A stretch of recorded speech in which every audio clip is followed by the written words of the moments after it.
Quelles questions les patients peuvent poser quand ils sont atteints d'alimentation émotionnelle? Je dirais qu'ils n'en posent pas. Leur alimentation est liée aux émotions. Donc il n'y a pas de question. Et c'est à nous derrière cette affirmation de dire je n'ai pas de volonté, ce qui est négatif pour la personne elle-même, de leur faire prendre conscience qu'ils vivent dans un environnement difficile, qu'ils ont tout à fait des raisons d'avoir du stress et qu'ils ont besoin de moyens de compensation et que finalement c'est un processus normal chez l'être humain et qu'on est là pour les accompagner pour trouver d'autres solutions de gestion des émotions.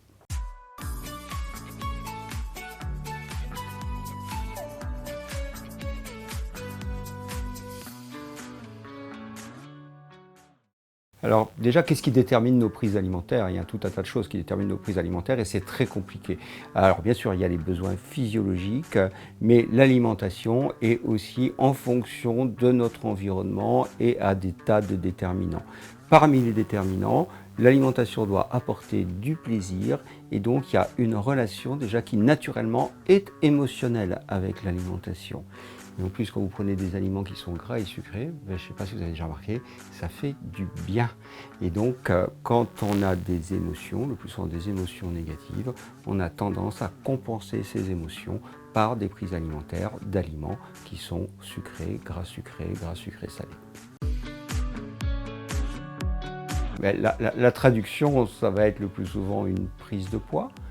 Ça peut être aussi une souffrance avec une conscience finalement, parce que derrière l'alimentation émotionnelle, il y a aussi ce qu'on appelle la restriction cognitive. C'est-à-dire que vous avez vos émotions qui vont vous tendre vers des aliments plutôt caloriques. Comme je dis toujours, quand vous avez un coup de blues, la botte de poireaux, ça ne le fait pas. Le gâteau au chocolat ou même les chips, c'est beaucoup mieux.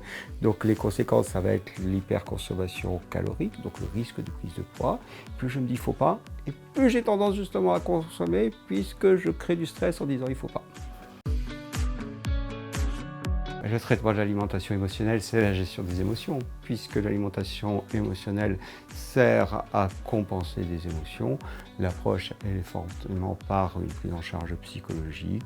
C'est des méthodes de relaxation, c'est de la sophrologie, ça peut être de la méditation. Il y a des tas de techniques et à chacun de trouver, éventuellement avec un professionnel de santé, le moyen de gérer ses émotions autrement que par l'alimentation. Alors, quels sont les facteurs de risque de développer une alimentation émotionnelle? Ils sont très présents, hein. C'est tout ce qui va être un facteur de stress. Aujourd'hui, il y a une très forte disponibilité d'aliments qui sont travaillés par les industriels justement pour ça, pour pouvoir répondre à nos émotions et pour pouvoir être consommés facilement. On ne s'en rend pas compte, je veux dire, quand vous prenez une cigarette, finalement, les gens savent que c'est une compensation, savent qu'il y a un effet néfaste pour la santé. L'alimentation est disponible partout et c'est beaucoup plus difficile de différencier et de prendre conscience au départ que c'est un mode de compensation des émotions et du stress. Donc, facteur de risque, le stress et les émotions négatives.